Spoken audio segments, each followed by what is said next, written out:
I've mentioned in one of my previous episode ukuthi the diagnosis story sami sasinjani ukuthi ngadiagnoswa kanjani and how you were also diagnosed. But now sengathanda ukuzwa ngawe wena ukuthi what do you remember about the day you were diagnosed back in 2007?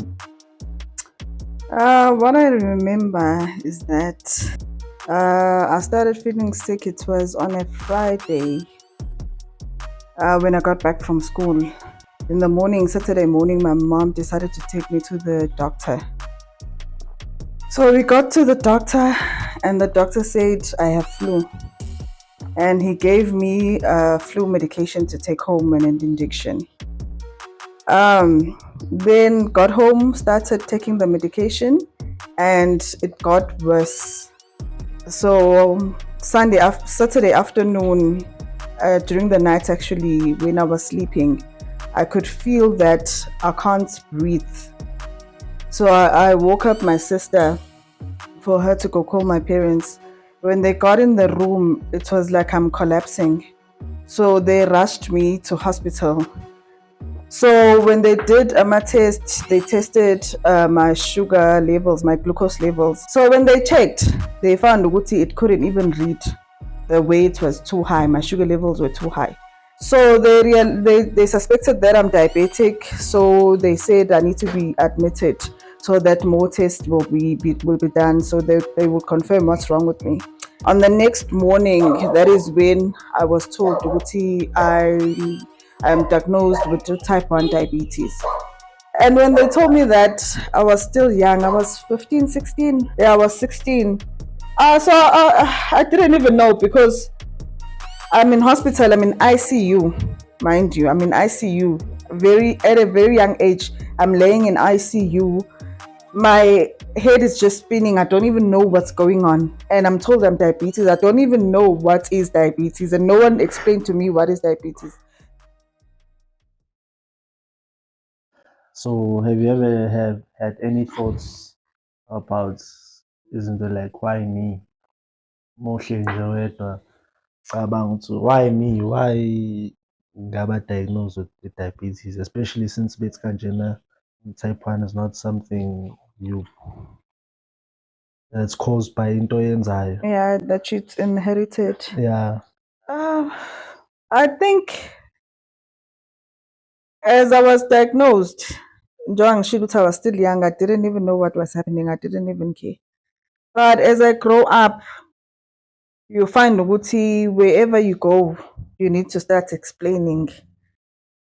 As much as I have got accepted from way long I'm diabetic, I have to inject myself 4 times a day and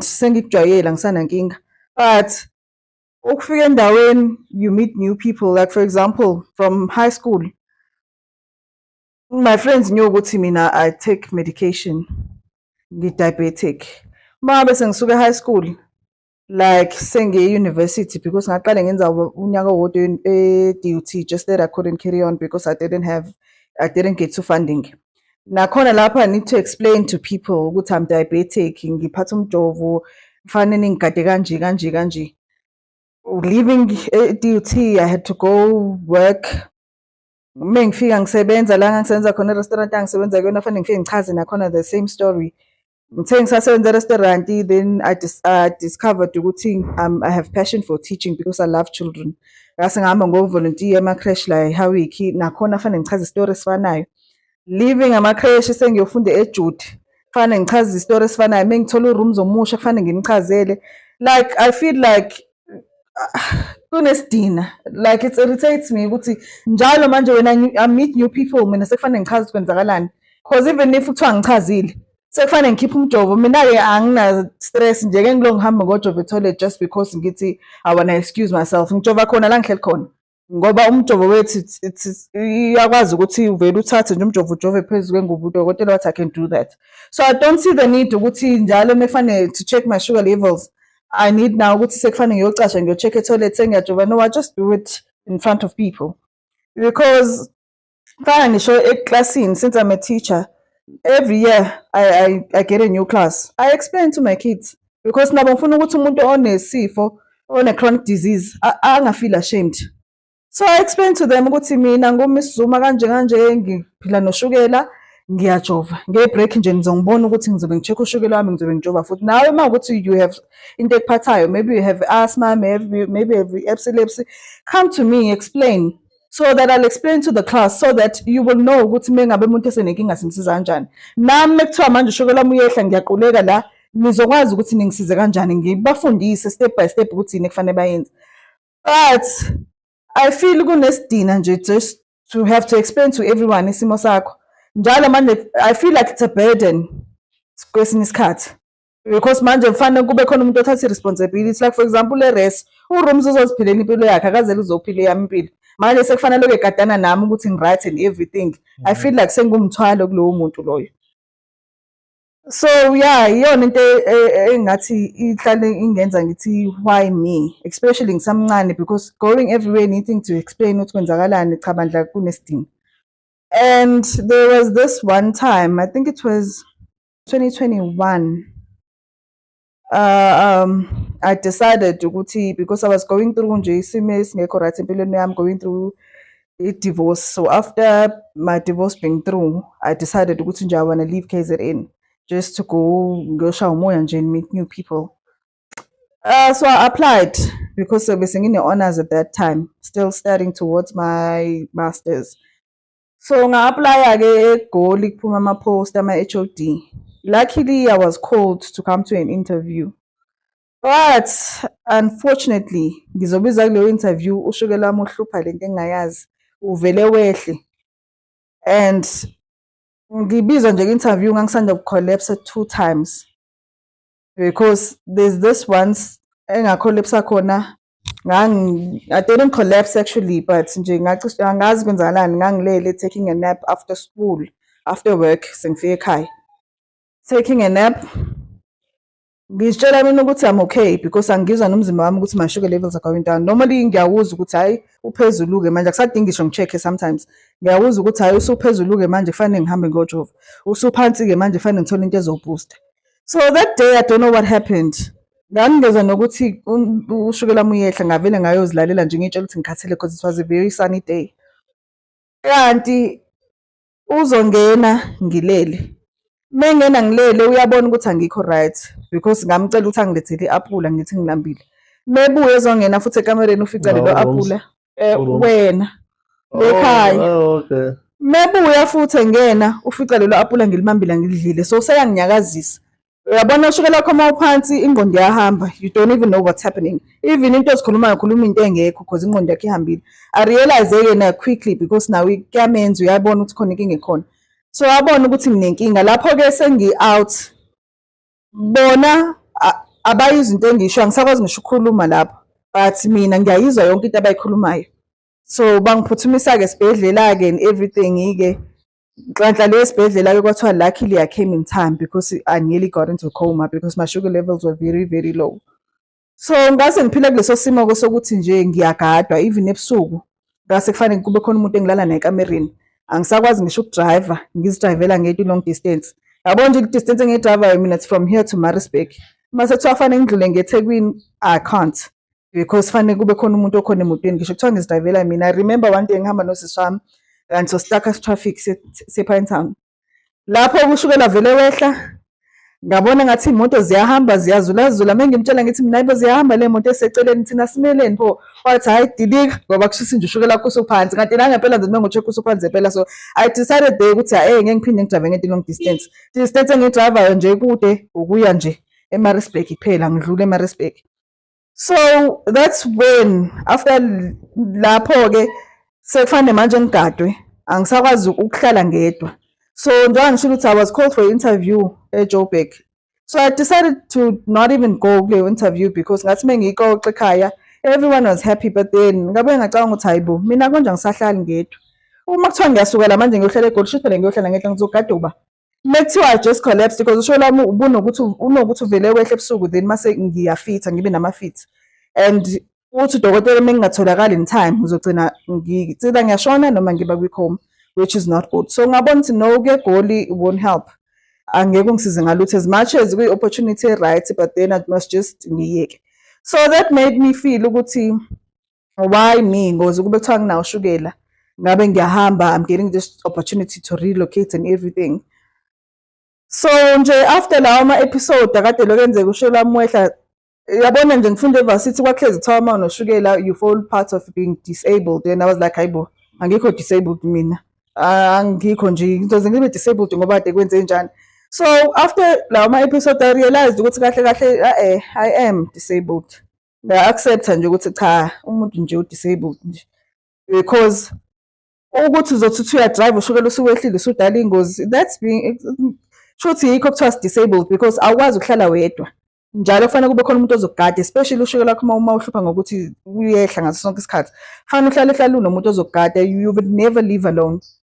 Because yikho kubalulekile ukuthi nalaphi la uyakhona ukwazi ukubikela umuntu ozokwazi ukuthi mase kwenzeka ukusiza kanjani, because sometimes uzoquleka abantu bengatsheli, bengazi ukuthi unoshukela, kanti kulula ukuthi uquleka abantu bazi noshukela bazozama ukuthi bakuboost ushukela wakho ukuphuke. So I think lokho realizing ukuthi I'm disabled, I'm actually disabled, nokuthi missing the opportunity of going to ukuyothola umsebenzi, of being an HOD in Joburg, nokuthi having to explain isimo sami all the time.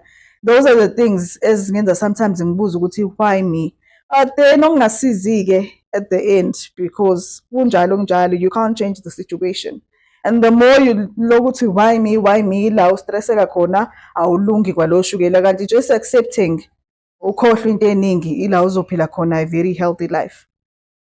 Yeah, so ushilo ukuthi nena mophuma uhambe somewhere kumele bazi yini ukuthi nena uyaphi khona bezokwazi bakusiza kanjani lapho. Kuyenzeka-ke uma uwedwa, ngike ngamenshina before indaba ye-bracelet ukuthi I once got a bracelet the time ngiba diagnosed, but I didn't like that one. But when I finally accepted i-diabetes yami back in 2020, when I came public with it, lapho ngize ngiya public with it kwakuseyi-half point in my life. Ngangisengiphile impilo yami u-half without diabetes and impilo with diabetes. So ngadecide ukuvele nje ngiye public on Facebook ngabhala ngayo. And fast forward ngenza le bracelet-ke le ngizenzela mina-ke yami engiyithandayo, hhayi lama medical bracelets esiwathenga emakhemesi. Lana ibhalwe type 1 diabetes, mase iyasho ukuthi emergency, kusho ukuthi emergency contact la inamba ya-aphiwe. So lapho kufonelwa-ke umuntu ukuthi uma ukuthi mhlambe uyangifica, uma ufica umuntu hlampe ekwingozi, mhlawumbe ukubheka ukuthi akayigqokile mhlawumbe into eyi-chain or i-bracelet, because mhlawumbe lo ne-information kwenziwa kanjani uma uthola umuntu kanjalo. So uma kwenzeka nje ufica mina or whoever esenkingeni, i-bracelet, there's a number there to call. So yeah, indaba ye-bracelet le engangisho ukuthi ngizontshela ngayo iyona le. Yeah, so when any memories about your bracelet? I remember I also had one when I was diagnosed. I don't even know what happened to it. Mina-ke I used to love at shame because nje angayibona i-face nje naphela ngisayingane nje iyangijabulisa, angazi yalahleka nini kwenze njani. But I think it's very good ukuthi you wear that bracelet, just that mina ijewelry iyawulimaza umzimba wami, I can't wear even iwash, I don't even wear even iwash because iya-irritate umzimba wami ngigcine sengine-rash. But I think it's a very good thing ukugqoka i-bracelets, because let's say I'm driving, ngiba ne-episode ngidrive, I have a hypo episode where ushukela wami uyehla, umuntu ofika lapho wouldn't know what's happening to me because ayikho into ekhombisayo ukuthi mina I'm diabetic. But if efika ngifaka i-bracelet, it's going to be easy ukuthi okay nakho u-diabetic, ufonele i-ambulance, afonele inamba lebhalwe lapho to say ukuthi khona inkinga ekhona. So I think it does help a lot ukuba ne-bracelet. Yeah, kade usakhuluma ngokuba i-burden bese ngikhohlele. Do you ever feel ukuthi nena abazali we burden them? Because kuleli bhuku leli, growing up with diabetes, what children want their parents to know, likhuluma mostly about what thina as children we'd like our parents to know. But khona any chapter I want to ask you about, it's kanina ithi parents hurts more than children maybe diagnosed.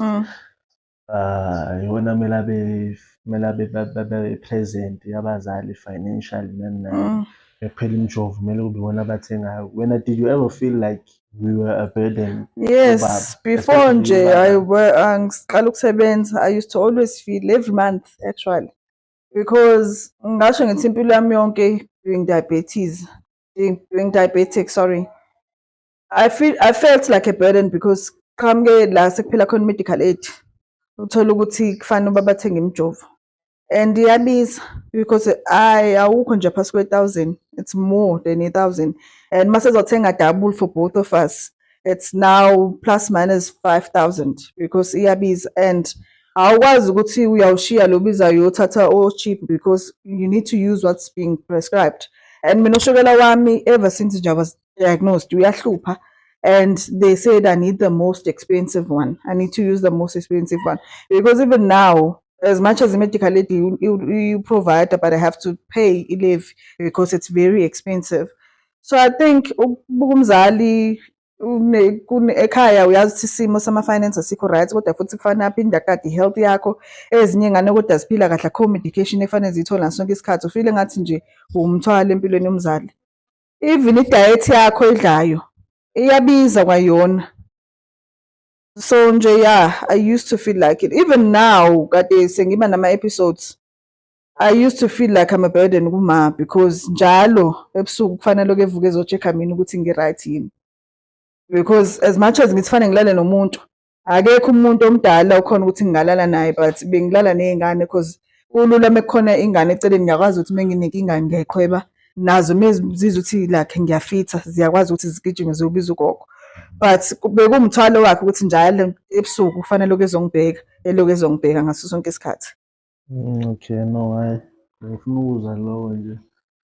Nami, I won't repeat so qeda kusho because nami I feel the same way, and I will get into it 3 episodes ngikhuluma nobaba. Question yokugcina manje. Did you have any fears that your diabetes could affect your chances or your possibilities of having children? Okay, as I was growing up being diabetic, I was always told ukuthi there are few chances of getting ingane and everything if umuntu enoshukela. So uthe mekufika kwi-stage la ngishada khona and trying to get ingane ngingazitholi, so I just thought ukuthi hayi kushuthi ngoba ushukela, because I've tried maybe for like ngishade ba mina 6 years. 8. Ngishade for 8 years, hayi cha manje ngahlala. So it was 8 years ngishadile. Angubali because I got married 2013. 14, 15, 16, I was doing a family planning because I was still attending varsity.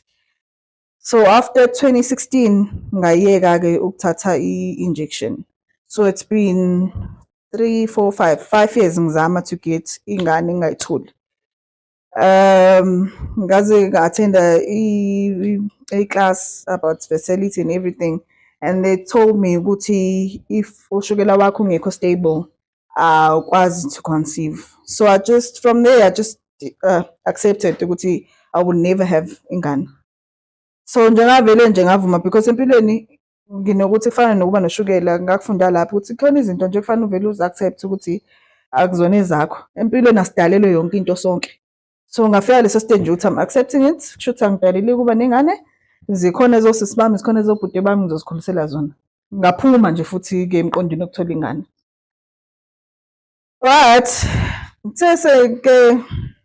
last year I was admitted in hospital in February because of my episodes and low sugar levels. Udokotela ngibuze, how old are you? Ngimtshela ukuthi I'm 31. Athi awunangane? Ngithi no, anginayo ingane. Athi eish, shuthi uma ukuthi awuyitholi kulo nyaka, forget, fanele uyokhipha kwaleso sibeletho nje, ukhohle nje uphume kubeni nengane, because akusekuzoba nzima, ama-complications asebezoba maningi kakhulu, because one, vele u-diabetic, aba maningi ama-complications ma u-diabetic.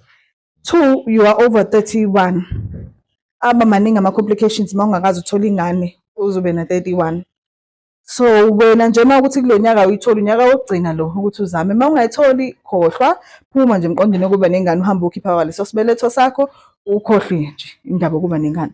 So ngiphuma lapho nje esibhedlela, luckily udokotela ngitshela those words, into vele senga-accept ukuthi mina ingane ngeke ngibe nayo.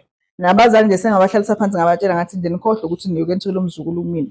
And babejabule kakhulu when we were talking about that because kwakubuhlungu ukubona ukuthi angizitholi ingane, especially since kade ngishadile, because uyazi uma ushadile ungatholi ingane ukuthi kuthiwa ubizwa ngamagama, kuthiwa yinyumba, what. Just that-ke mina-ke I didn't come to that stage ukuthi ngize ngithole ukuthi ngibizwa lawo magama directly, as much as mhlawumbe babekusho emasayidini kodwa it didn't come directly ukuthi nginjalo. But I used to feel bad ukuthi anginazo, but then nhlanhla leyo-ke ngasheshe nga-accept, and lawo mazwi asho udokotela wangiphathanga kabuhlungu because into engase ngiyi-accept-ile ukuthi nje ingane angeke ngize ngibe nayo. But-ke na-ke come u-August last year, I found out ukuthi I was pregnant. I couldn't believe. Ngavele ngakhala ngingazi noma ngikhalise ukuthi ngizothini kubazali, noma ngikhalise ukuthi ngijabule, noma ngikhalise ukuthi ayikho yonke le nto, mina ngisoze ngaba nengane. Ngizothi ngithi ngiyajabula kanti udokotela afika athi ayikho yonke leyo nto. So nje kwenzeka into eningi nje emqondweni wami, nginga-understand ukuthi kanjani, how come? Because mina angeke ngize ngibe nazo ingane. So le test ethi positive engiyibona lapha phambi kwami eyabani, because it's not mine. So I think this is a blessing. It's really a blessing from above, because njengoba udokotela eshilo ukuthi last year was my last chance. So I think it's really a blessing. And if ukhulelwe, ngisho kuthiwa unesifo noma unaso, you have complications. Kaba worse mangabe usu-diabetic, because even kwi-medical aid bakufaka under high risk because of i-condition ye-diabetes. Kangangokuba normally I check ama-sugar levels am using i-prick with i-device leyo mshini woku-check. But because when I was thinking kade ngithatha isisu, ushukela lami buhlupha kakhulu because khona la ngaze khona nga-collapse, abangithola ngithi ngiyavuka ngemsebenzini ekuseni ngilungiseleke emsebenzini, ushukela wami kanti uphansi, ngavele ngaquleka, ngatholakala ngiwile lapho phansi, sengiyi-pregnant already.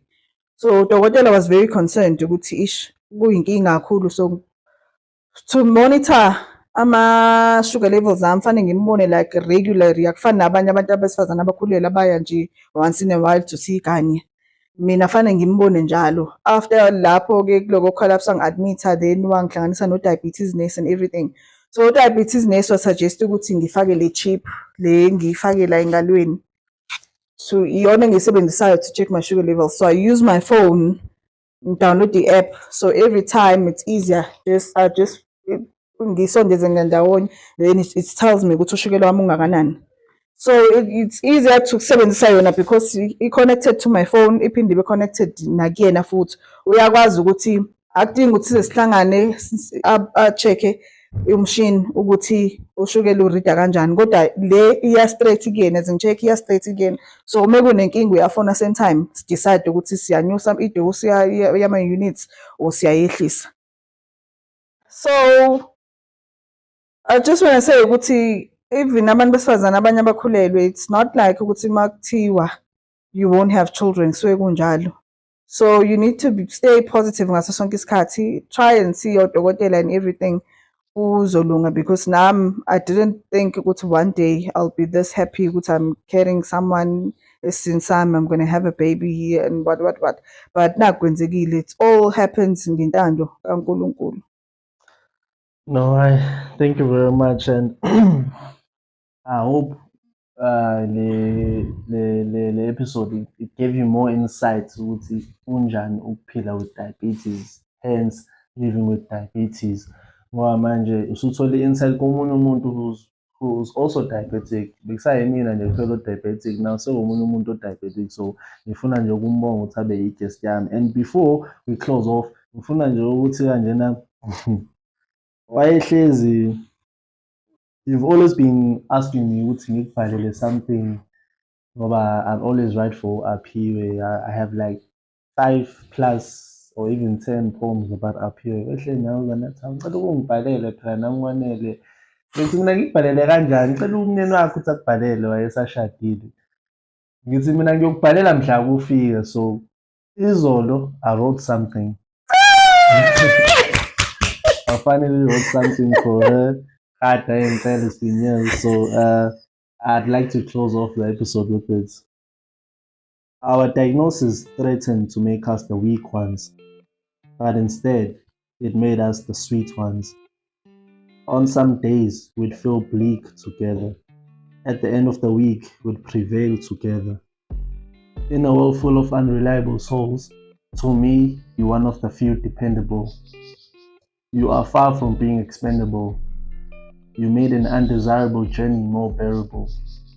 I don't think I would have made it this far if you and I grew up apart.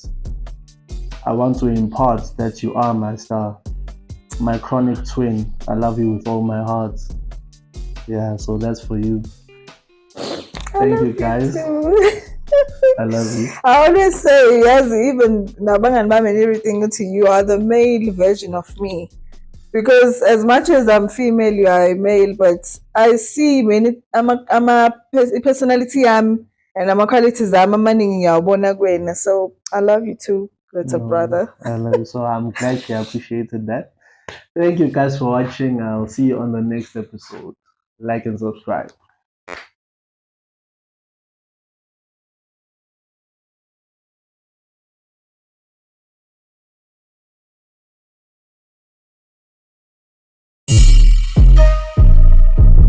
Book Millennial Thoughts. Don't know if you can see.